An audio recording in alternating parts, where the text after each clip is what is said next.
Hello everyone, welcome to my YouTube channel. मेरे YouTube channel का नाम है स्टडी विथ मनीष मास्टर। आपका मेरे यूट्यूब चैनल पे स्वागत है।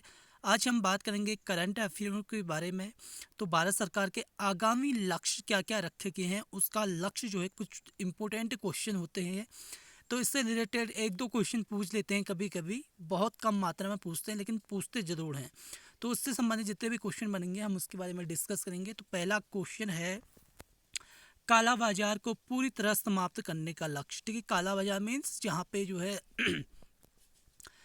जो गैर कानूनी चीज़ें हैं या फिर जहाँ पे ज़्यादा स्मगलरिंग इस टाइप के जो होते हैं, वहाँ पे जो है कब तक उसको समाप्त करने का लक्ष्य रखा गया है। तो उनको रखा गया है 2023 तक। ठीक है, WHO ने यह लक्ष्य जो है 2030 तक रखा है, जबकि भारत सरकार के द्वारा यह काला बाजार को पूरी तरह समाप्त करने का लक्ष्य रखा गया है 2023 को। ठीक है, दूसरा क्वेश्चन है, दिल्ली मुंबई एक्सप्रेसवे को पूरा करने का लक्ष्य कब रखा गया है। तो 2023 में रखा गया है इसको भी। उर्वरक क्षेत्र में आत्मनिर्भर बनाने का लक्ष्य रखा गया है 2023 को।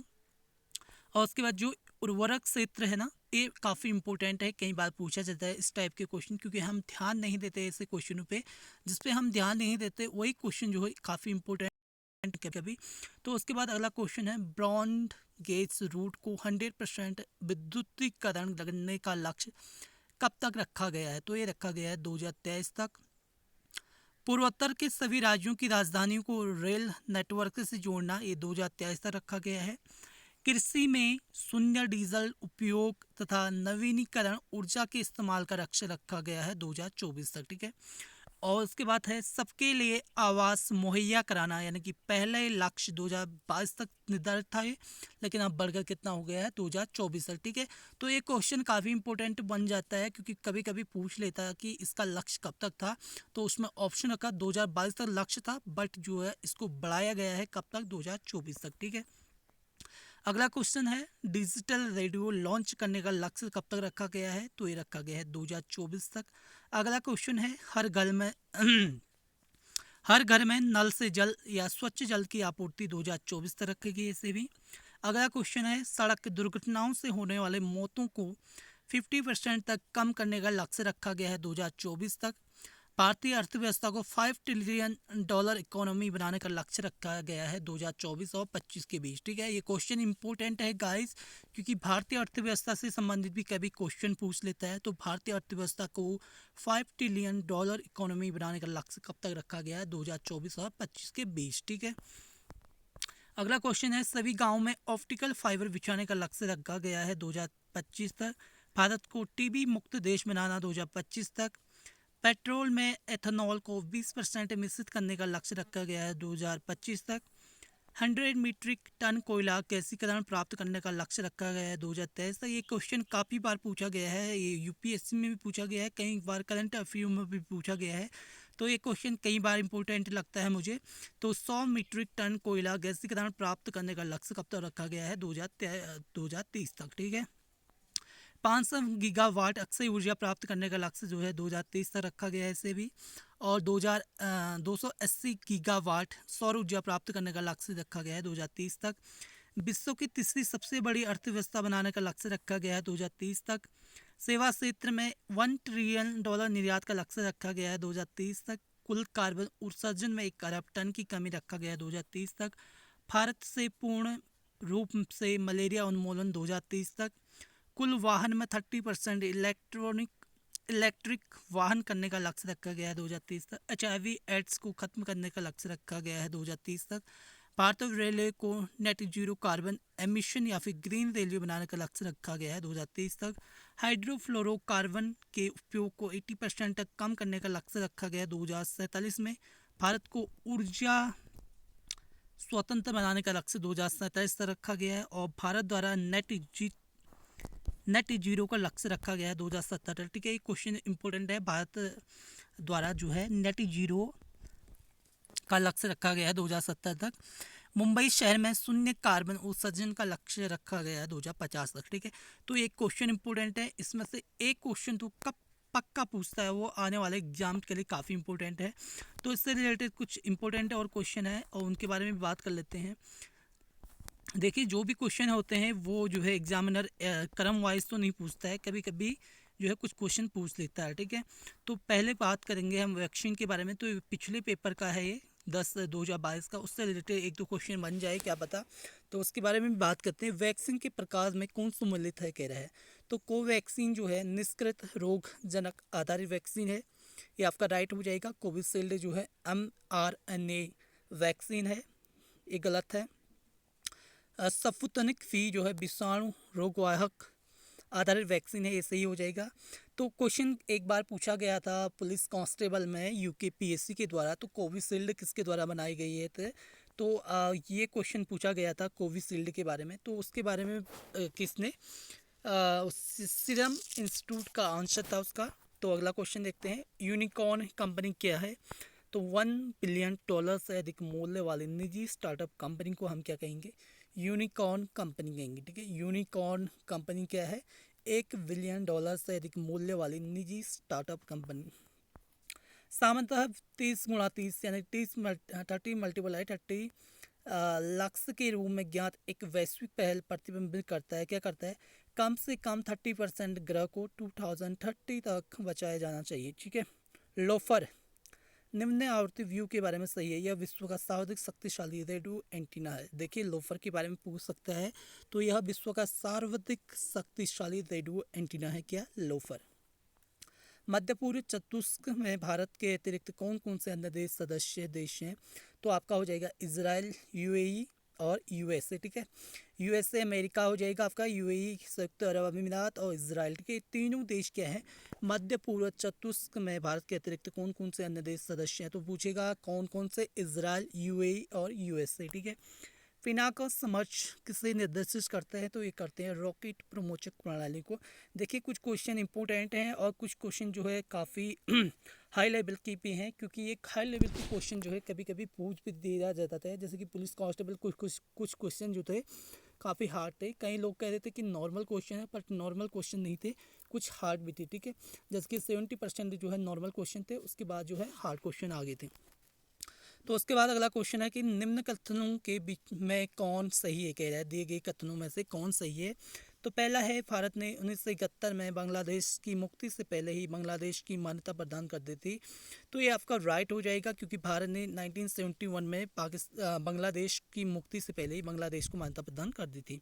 मार्च 2021 में भारत और बांग्लादेश दोनों ने 6 सितंबर को मैत्री दिवस के रूप में मनाने का निर्णय लिया था, ठीक है। तो क्वेश्चन पूछ सकता है कि किसने, भारत और बांग्लादेश देशों ने या फिर किस देशों ने 6 दिसंबर को मैत्री दिवस के रूप में मनाने का निर्णय लिया था। तो ये हो जाएगा आपका क्या, भारत और बांग्लादेश को, ठीक है। कब, मार्च 2021 में भारत और बांग्लादेश दोनों ने 6 दिसंबर को, ठीक है। अब 6 दिसंबर जब भी आपको दिमाग में आएगा तो आप समझ लेना कि मैत्री दिवस है भारत और बांग्लादेश दोनों का, ठीक है, मनाने का निर्णय लिया गया था।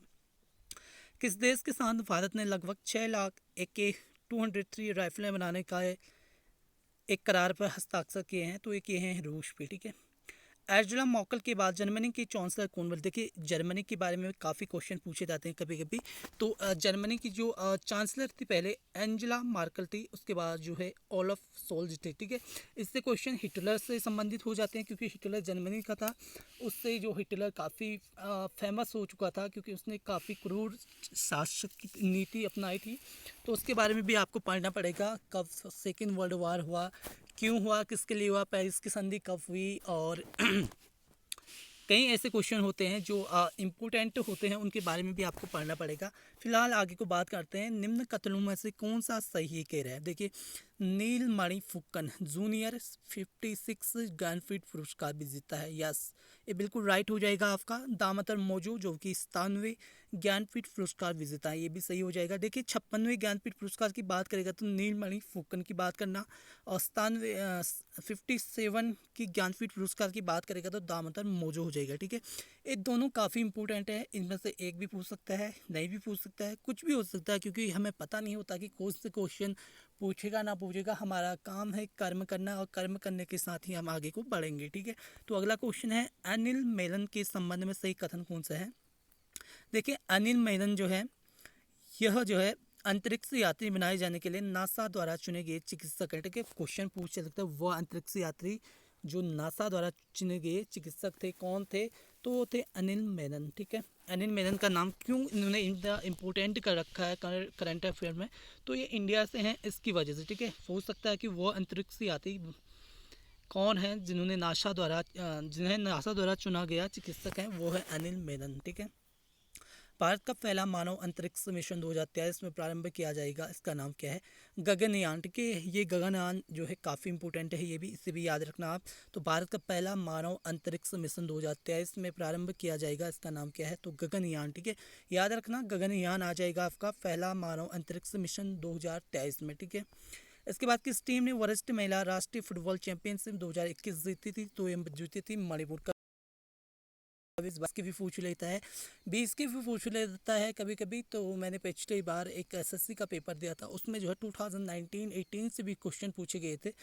तो एक दो क्वेश्चन पूछे गए था, उससे कोई फ़र्क नहीं पड़ता। अगर आप जो करंट की चीज़ें चल रही हैं 2022 की चीज़ें, 22-23 की चीज़ें पढ़ रहे हैं, तो आपके लिए वो काफ़ी इंपॉर्टेंट हो जाएगा, क्योंकि उससे रिलेटेड जो है आगे के क्वेश्चन भी बनते हैं। अगला क्वेश्चन है, खिजादिया पक्षी अभ्यारण्य के बारे में कौन सा कथन सही है? तो ये हो जाएगा आपका, यह हाल ही में से रामसर स्थल के रूप में घोषित किया गया है। ठीक है, तो कौन सा जो खजादिया पक्षी अभ्यारण्य है वो कहाँ पे, देखिए कहाँ पे है, इसके बारे में आपको नेट पे सर्च करना पड़ेगा, इसके बारे में भी जानना पड़ेगा कि कहाँ पे है ये। ठीक है, तो इम्पोर्टेंट है, क्योंकि इससे रामसर स्थल घोषित किया गया है, तो क्यों किया गया है इसके बारे में आपको जानना पड़ेगा, क्योंकि ये पक्षी अभ्यारण्य है ये तो पता ही है आपको, लेकिन कहाँ है ये इम्पोर्टेंट है। ठीक है, अगर आपको पता है तो करंट कमेंट सेक्शन में ज़रूर बताना। उसके बाद अगला क्वेश्चन है, देखिए यह उत्तर प्रदेश में स्थित कह रहा है, ये उत्तर प्रदेश में नहीं है दोस्तों, क्योंकि रामसर से खिजादिया पक्षी अभ्यारण्य जो है कहीं दूसरी जगह है। ठीक है, किस देश ने यह लक्ष्य निर्धारित किया कि 2025 से देश में धूम्रपान करने वाले की जनसंख्या 5% से भी कम रह जाएगी? तो ये किया है न्यूजीलैंड ने। ठीक है, न्यूजीलैंड। ठीक है, न्यूजीलैंड ने किया है, न्यूजीलैंड लिखते हैं इसको। तो न्यूजीलैंड ऐसा देश है जिसमें जो है उन्होंने जो है 2025 से देश में धूम्रपान करने वाली जनसंख्या को 5% से कम करने का लक्ष्य रखा गया है। ठीक है, किसके द्वारा? न्यूजीलैंड के द्वारा 2025 तक। किसने FIDE यानी कि FIDE विश्व शतरंज चैंपियनशिप 2021 जीता था? तो जीता था मैग्नस कार्लसन ने। ठीक है, कार्लसन आपको याद रहेगा। तो 2021 में FIDE विश्व शतरंज चैंपियनशिप किसने जीता? मैग्नस कार्लसन ने। उसके बाद अगला क्वेश्चन है, विंध्यावास वन्यजीव अभ्यारण्य, सुल्तानपुर राष्ट्रीय उद्यान, ठोल झील वन्यजीव अभ्यारण्य के और वादावना आर्द्रभूमि के संदर्भ में सही कथन कौन सा है? ये सभी रामसर स्थल हैं, ये सभी प्राकृतिक रूप से बनी आर्द्रभूमि है, ये गलत हो जाएगा। ये सभी पक्षी विहार स्थल है, ये सही हो जाएगा। ठीक है, ये सभी रामसर स्थल हैं, या ये तो है, ये सभी पक्षी विहार स्थल हैं, ये भी सही हो जाएगा। देखिए जो विंध्यावास वन्यजीव अभ्यारण्य है, सुल्तानपुर राष्ट्रीय उद्यान है, और ढोल झील है, वन्यजीव अभ्यारण्य है, और बाधवाना आर्द्रभूमि। तो इसके बारे में आपको नेट में सर्च मारना जाएगा, काफ़ी इंपॉर्टेंट है ये भी। इसके बाद अगला क्वेश्चन है, किसके अध्ययन के लिए एक अंतरिक्ष यान प्रोमोजित किया गया था, जो सूर्य से सर्वाधिक दूरी पर होगा और अनन्य रूप से सौर शक्ति से चलेगा? तो ये हो जाएगा बृहस्पति के ट्रोजन शूद्र ग्रह। ठीक है, ये भी काफ़ी इंपॉर्टेंट है। देखिए केबीसी से पूछे गए थे कुछ क्वेश्चन, जो है केबीसी से, क्या पता केबीसी के क्वेश्चन भी पूछ लेता है कभी कभी कोई एग्जामिनर, जो है केबीसी से इम्पोर्टेंट क्वेश्चन पूछ लेते हैं।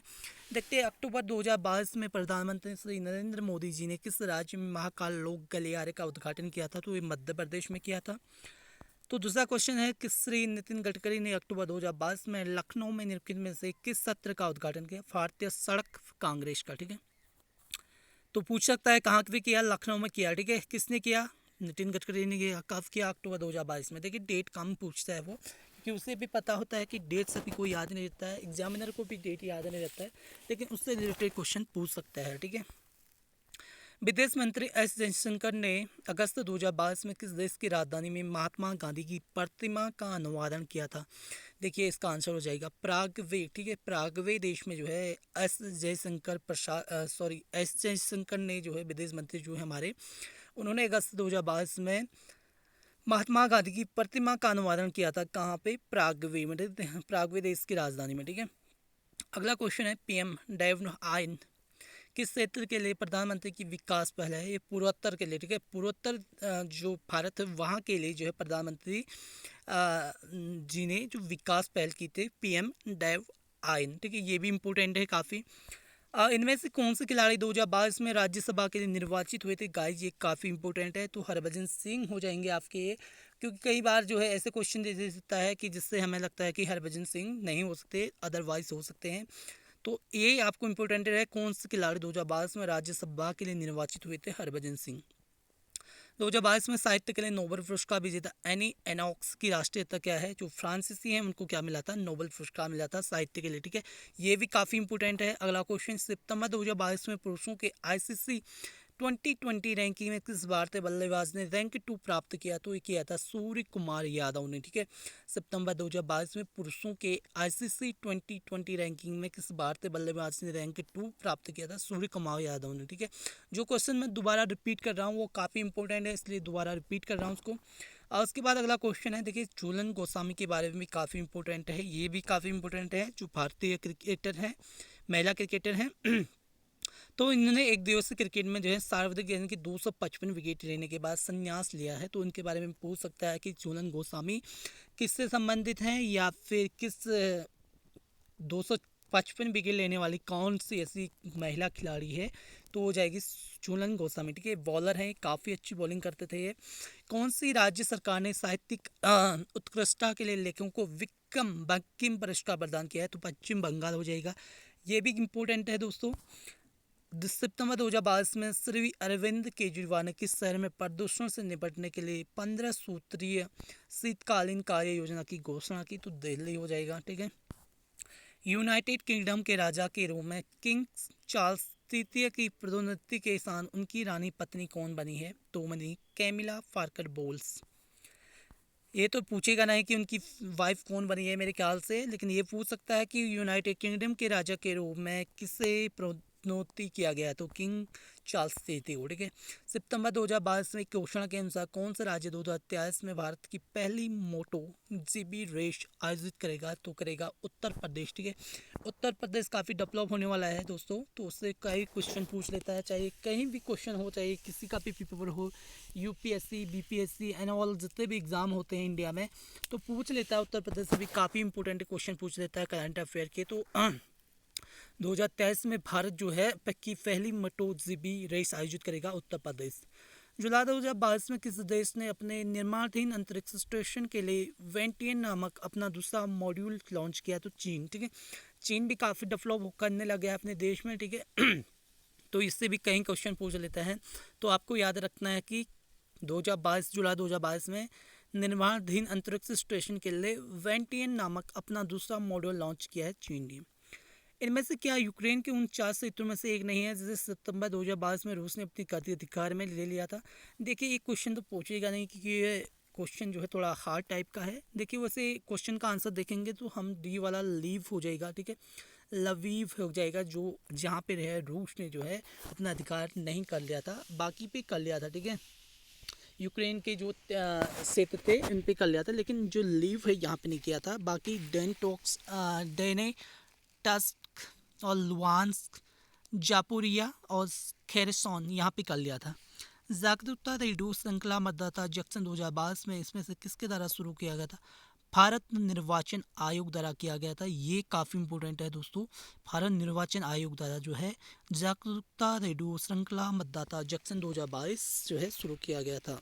अपना लगातार दूसरा खिताब जीतकर 2022 सीजन के लिए फार्मूला 1 विश्व चैंपियनशिप कौन बने हैं, मैक्स वेस्टफेन, ठीक है। मैक्स वेस्टफेन जो है दूसरा खिताब जीतकर 2022 सीजन के लिए फार्मूला 1 विश्व चैंपियन बने हैं। किस महीने 10 तारीख को विश्व मानसिक स्वास्थ्य दिवस के रूप में मनाया जाता है, अक्टूबर के। कौन सा पुरुष खिलाड़ी वर्तमान में बैडमिंटन वर्ल्ड फेडरेशन विश्व रैंकिंग नंबर 1 में स्थान पर है, HS प्रणव, ठीक है। ये इम्पोर्टेंट है दोस्तों, इसके बारे में भी पूछ लेता है HS प्रणव के बारे में, ठीक है। तो ये विश्व रैंकिंग में नंबर 1 पे स्थान पे है। कौन है ये, पुरुष खिलाड़ी हैं वर्तमान में बैडमिंटन वर्ल्ड फेडरेशन विश्व रैंकिंग में नंबर 1 पे स्थान पे इनका। किस ऑस्ट्रेलिया स्टेडियम ने 2022 में ICC 2020 विश्व कप में भारत पाकिस्तान के बीच हुए पहले मैच की मेजबानी की, तो मेलबर्न क्रिकेट ग्राउंड में, ठीक है। उसके बाद अगला क्वेश्चन देखते हैं, डॉक्टर M तंबी दुरई सितंबर 2022 तक इनमें से किस पद को धारण करने वाले अंतिम व्यक्ति थे, लोकसभा के उपाध्यक्ष, ठीक है, याद रखना, जो डॉक्टर एम तुबिदुरी थे, सितंबर 2022 तक इसमें से किस पद को धारण करने वाले अंतिम व्यक्ति थे, लोकसभा के उपाध्यक्ष थे। इंडियन प्रीमियर लीग में से किस गेंदबाज के नाम 3 हैट्रिक हैं, अमित मिश्रा, ठीक है। इंडियन प्रीमियर लीग में किस में पूछ रहा है, इंडियन प्रीमियर लीग में। श्री एन रंगास्वामी ने 2021 में कहाँ मुख्यमंत्री के रूप में कार्यभार संभाला था, तो कहाँ, पुडुचेरी में, ठीक है। 2022 में भारत ने भगवान बुद्ध के 4 कपिल वस्तु अवशेष किन देश को भेजे हैं, मंगोलिया को भेजे हैं दोस्तों। ये क्विक काफ़ी इंपॉर्टेंट है दोस्तों। आज के लिए इतना ही काफ़ी है। जो भी आपको दिख रहा है इसमें रणजी ट्रॉफी में एक पारी में से सबसे अधिक और एक पारी में सबसे कम रन बनाने अद्वितीय गौरव किस टीम को प्राप्त हुआ, हैदराबाद। ये चीज़ें काफ़ी इंपॉर्टेंट है, आपको याद रखना है। देखिए, भारत के राष्ट्रपति ने 2022 का नारी शक्ति पुरस्कार उपयुक्त रूप से किस तारीख को दिया है, 8 मार्च को दिया है, ये याद रखना। और जो अप्रैल 2022 में एलन मस्क ने एक भारतीय मूल की सीईओ के नेतृत्व वाली किस कंपनी को खरीदने की पेशकश की, ट्विटर को, सभी को पता है, वो ये पूछेगा नहीं। तो आज के लिए इतना ही काफ़ी है दोस्तों, और जितने भी क्वेश्चन है इसमें इंपॉर्टेंट आप पढ़ लेना। आज के लिए इतना ही काफ़ी है, फिर मिलते हैं नेक्स्ट वीडियो में। और अगर आपको अच्छा लगता है मेरा ये वीडियो यानी कि यूट्यूब चैनल, तो आपको सब्सक्राइब जरूर करना और कमेंट सेक्शन में ज़रूर बताना कि कौन से क्वेश्चनों का जो मैंने पहले पूछा था वो अभ्यारण कहाँ कहाँ पे हैं, ठीक है। अगले दिन मैं पिन कर दूंगा उसको। Thank you.